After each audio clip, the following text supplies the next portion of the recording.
तर सहमूळ संख्या म्हणजे काय? तर बघूया सहमूळ संख्या. ज्या दोन किंवा अधिक संख्यांना एक हा एकाच सामायिक विभाजक असतो त्या संख्यांना सहमूळ संख्या किंवा सापेक्ष मूळ संख्या असे म्हणतात. त्याची उदाहरणं बघूयात. उदाहरणाच्या माध्यमातून आपल्याला अधिकचं अजून समजून घेता येईल. तर उदाहरण बघा, 7 व 11. 7 व 11 यांचं जर आपण विभाजन केलं किंवा अवयव पाडले तर आपल्याला लक्षात येईल की 7 घेतला समजा. आता इथे आपल्या लक्षात येईल, आपण आता पेन टूलच्या सहाय्याने मदतीने इथे 7 घेतला. 7चे समजा आपण विभाजन करून घेतले तर 7चे अवयव पाडल्यानंतर आपल्याला 1 हा एक अवयव भेटतो. त्यानंतर दुसऱ्या कोणत्याही संख्येने 7ला भाग जात नाही, त्यामुळे 1 आणि त्यानंतर 7 एवढेच हे दोन विभाजक आपल्याला 7चे भेटतात. त्याचप्रमाणे 11च्या बाबतीत सुद्धा आपल्याला तेच लक्षात येईल. 11चे जर अवयव पाडले तर 11लाही फक्त एकाने भाग जातो. त्याचप्रमाणे इतर कोणत्याही संख्येने भाग जात नाही, म्हणून 11चेही आपल्याला विभाजन केल्यानंतर 2च अवयव भेटतात. तर या संख्यांच्या जोडीमध्ये आपल्याला दोन्ही ठिकाणी 1 ही संख्या सामायिक म्हणून आपल्याला लक्षात येईल. बघा, दोन्ही संख्यांच्या ठिकाणी. तर आपल्याला यावरून लक्षात येईल की सहमूळ संख्येच्या व्याख्येनुसार ज्या 2 किंवा अधिक संख्या, बघा आता इथे 2 संख्या दिलेल्या आहेत 7 व 11. 2 संख्या किंवा अधिक संख्यांना एक हा एकच सामायिक विभाजक असेल तर त्या संख्यांना आपण सहमूळ संख्या किंवा सापेक्ष मूळ संख्या असे म्हणतो. तर यावरून आपल्याला लक्षात आलं असेल की सहमूळ संख्या म्हणजे काय. हेच अजून समजून घेण्यासाठी आपण दुसरं उदाहरण बघूयात. तर दुसरं उदाहरण घेऊया आपण 20 व 23.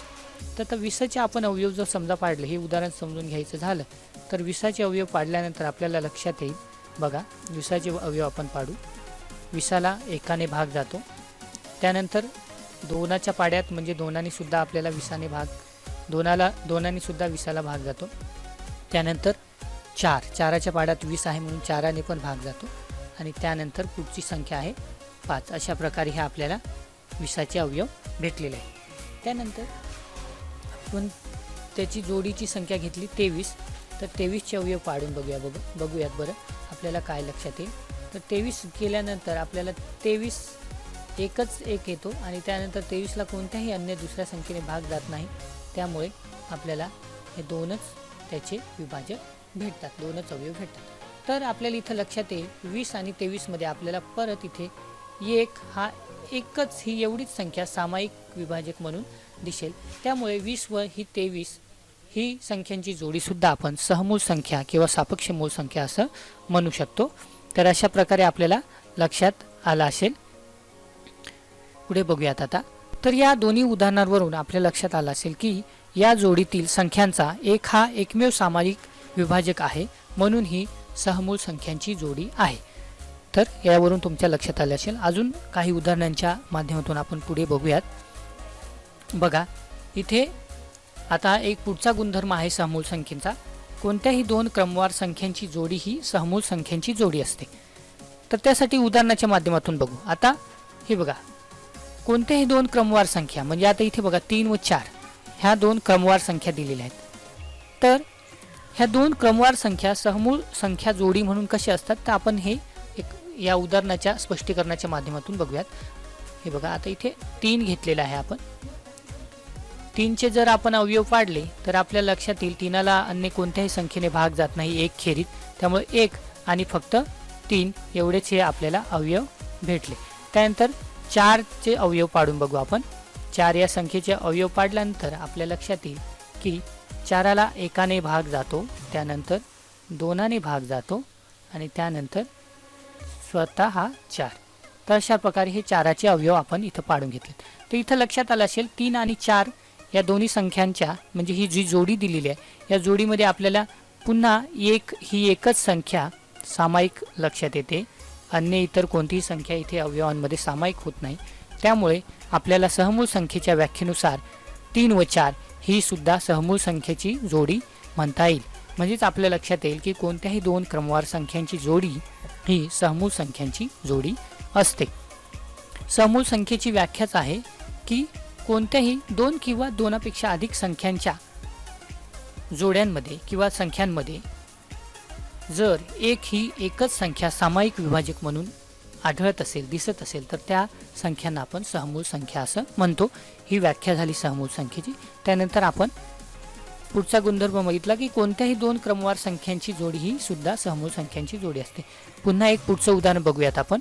आता इथे उदाहरण दुसरं घेतलं आपण बघा, 7 व 8. ही सुद्धा क्रमवार संख्याच आहेत, 7 व 8. तर 7चे आपण अवयव पाडले. तर बघा 7चे अवयव पाडल्यानंतर आपल्याला लक्षात येईल 7ला पण कोणत्याही संख्येने भाग जात नाही, म्हणून फक्त 1 आणि 7 एवढेच 7चे अवयव आपल्याला लक्षात येतील. त्यानंतर 8चे अवयव पाडून बघूयात आपण. 8चे अवयव पाडल्यानंतर आपल्या आता लक्षात येईल इथे की 8ला 1ने भाग जातो, त्यानंतर 2ने भाग जातो, त्यानंतर 4ने भाग जातो आणि त्यानंतर हा आपला स्वतंत्र 8. अशा प्रकारे हे 8चे अवयव आपण पाडून घेतले. तर ह्या दोन्ही संख्यांच्या जोडींमध्ये आपल्याला लक्षात आलं असेल की 1 हीच एक सामायिक अवयव किंवा सामायिक विभाजक आपल्याला दोन्ही संख्यांच्या जोडीमध्ये दिसते. म्हणून ह्या दोन क्रमवार संख्या सुद्धा सहमूळ संख्या असं आपण म्हणू शकतो. तर अशा प्रकारे आपण ह्या दोन उदाहरणाच्या माध्यमातून हा गुणधर्म शिकलेलो आहे. आता पुढे जाऊयात. अशा प्रकारे आपण वेगवेगळ्या संख्या घेऊ शकतो आणि त्यांचा सराव करून आपल्याला लक्षात येईल की सहमूळ संख्यांची जोड्या कशा येतात. तर पुढचं उदाहरण आहे 9 व 10. त्यानंतर पुढच्या संख्या 11 व 12. अशा प्रकारे आपण वेगवेगळी उदाहरणं घेऊन त्यांच्या सरावाने आपल्याला लक्षात येईल की कोणत्याही दोन क्रमवार संख्यांची जोडी ही सहमूळ संख्यांची जोडी असते. बघा, वरील जोडीतील संख्यांचा एक हा एकमेव सामायिक विभाजक आहे, म्हणून ही सहमूळ संख्यांची जोडी आहे. हे आपण वरील उदाहरणांच्या स्पष्टीकरणातून आपल्याला लक्षात आलं असेल. आता पुढे जाऊया, अजून काही उदाहरणं घेऊयात.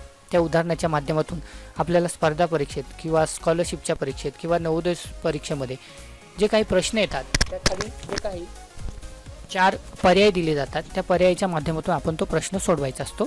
तर बघूयात आता हा इथला प्रश्न. बघा, प्रश्न असा आहे, खालील पर्यायातील कोणती जोडी सहमूळ संख्यांची जोडी नाही. तर इथं सहमूळ संख्याची जोडी नाही हे आपल्याला ओळखायचे आहेत. तर पहिला पर्याय दिला इथे 4 व 5, दुसरा पर्याय आहे 17 व 20, तिसरा पर्याय आहे 25 व 19 आणि चौथा पर्याय आहे 15 व 20. तर बघा, आपण आता एक एक पर्याय तपासत जाऊया आणि त्यावरून आपल्याला लक्षात येईल की या 4 पर्यायांपैकी कोणती सहमूळ संख्येची जोडी नाही ते आपल्याला उत्तर शोधायचं आहे. तर बघा, आता पहिली जोडी दिली 4 व 5. 4 व 5 वरून आपल्याला लक्षात येईल की 4 व 5 ह्या दोन क्रमवार संख्या असल्यामुळे ही निश्चितच सहमूळ संख्येची जोडी आहे. हे आपल्याला मागच्या स्पष्टीकरणावरून लक्षात येईल. बरं, त्याच्यानंतर दुसरा पर्याय आहे 17 व 20. तर आता 17 व 20 मध्ये आपण त्यांचे अवयव पाडून बघूयात. खाली लक्षात द्या, 17 घेतली, 17चे आपण आता अवयव पाडू. 17 ह्या संख्येला सुद्धा एका व्यतिरिक्त कोणत्याही संख्येने भाग जात नाही, म्हणून तिचे फक्त अवयव 1 आणि 17 एवढेच असणार आहेत. त्याच्या जोडीला असणाऱ्या 20चे अवयव पाडून बघू, आपल्याला 20वरून लक्षात येईल. तर बघा, 20चे अवयव पाडल्यानंतर आपल्याला लक्षात येईल 20ला 1ने भाग जातो, त्यानंतर 2ने, त्यानंतर 4च्या पाड्यात असल्यामुळे 4ने, त्यानंतर 5च्या पाड्यात असल्यामुळे 5ने आणि त्याच्यानंतर स्वतः 20. तर ह्या दोन्ही संख्याच्या जोडीमध्ये सुद्धा आपल्याला लक्षात येईल की 1 ही सामायिक विभाजक आढळतोय, त्यामुळे ही सुद्धा सहमूळ संख्येची जोडी आहे. त्यानंतर आपण 25 आणि 19 जर काढलं तर ते सुद्धा असंच येणार आहे. आणि पुढे आता बघूयात आपण 15चे अवयव पाडून बघूयात आपण. तर 15चे अवयव पाडू बघू. लक्षात घ्या, 15चे अवयव काय येतात, 1ने भाग जातो, त्यानंतर 3च्या पाड्यात 15 असल्यामुळे 3ने भाग जातो, त्यानंतर 5ने सुद्धा भाग जातो आणि त्यानंतर डायरेक्ट 15. अशा प्रकारे हे आपण 15चे अवयव पाडले. त्यानंतर आता पुढील संख्या आहे 20. 20चे अवयव आपल्याला इथेच आहेत, तेच आपण लिहून घेऊयात. 20चे अवयव बघा, 20चे अवयव आपण इतक्यात काढलेले आहेत. 20चे अवयव आलेले आहेत आपल्याला 1, 2, त्यानंतर 4 आणि त्यानंतर 5. तर बघा, इथे आपल्याला या 15 आणि 20 या दोन्ही संख्यांमध्ये सामायिक घटक शोधायचे आहेत. तर सामायिक घटक बघा, 1 आलेला आहे दोन्ही संख्यांमध्ये, त्यानंतर 3 नाही, 2 पण नाही, त्यानंतर आपल्याला बघा सामायिक घटक दुसरा अजून सापडला इथे 5. तर त्यामुळे इथे 2 सामायिक विभाजक सापडल्यामुळे ही सहमूळ संख्या होऊ शकत नाही. त्यामुळे आपलं उत्तर आपल्याला सापडलेलं आहे प्रश्नाचं की खाली कोणत्या जोड्यांमध्ये सहमूळ संख्याची जोडी नाही, तर आपल्या लक्षात आलं असेल 15 व 20 ही सहमूळ संख्येची जोडी नाही. तर अशा प्रकारे आपलं इथं उत्तर शोधलेलं आहे. अशाच प्रकारे आपण परीक्षेमध्ये उत्तर शोधून पर्याय निवडू शकतो. पुढील उदाहरणाकडे जाऊयात. पुढील उदाहरणाच्या माध्यमातून आपण समजून घेऊ. पुन्हा इथे बघा उदाहरण आहे, खालील पर्यायातील कोणती जोडी सहमूळ संख्येची जोडी आहे. आता मागच्या उदाहरणात आपल्याला कोणती सहमूळ संख्या नाही ते ओळखायचं होतं. आता इथे आपल्याला कोणती सहमूळ संख्या आहे हे ओळखायचं आहे. तर पर्याय बघा, पहिला 35 व 20, दुसरा 71 व 72, तिसरा 6 व 10 आणि चौथा आहे 14 व 21. तर अशाच प्रकारे यांचे अवयव काढल्यानंतर आपल्या लक्षात येईल की 15, 35 व 20 चे अवयव जर शोधले आपण तर याच्यामध्ये वेगवेगळे सामायिक विभाजक आढळतात, त्यामुळे ही सुद्धा सहमूळ संख्येची जोडी येणार नाही. 71 व 72 वर बघून आपल्याला लगेच लक्षात येईल की ही सहमूळ संख्येची जोडी आहे. का? कारण की ही क्रमवार संख्या असल्यामुळे सहमूळ संख्येमध्ये ज्या क्रमवार संख्या असतात त्या सहमूळ संख्येची जोडी असते ती. त्यामुळे 71 व 72 हा पर्याय बरोबर आहे. इतर पर्यायांकडे आपल्याला जाण्याची आवश्यकता नाही, कारण की 4 पर्यायातून आपल्याला एक पर्याय शोधायचा असतो. तर अशा प्रकारे तुम्हाला सहमूळ संख्या हा घटक लक्षात आला असेल. अशाच विविध उदाहरणांचा सराव करून तुम्ही या घटकाला अजून आपल्यासाठी पक्क आणि मजबूत करून घेऊ शकतात. तर पुन्हा भेटूया आपण पुढच्या घटकासह पुढच्या व्हिडिओमध्ये. तोपर्यंत धन्यवाद.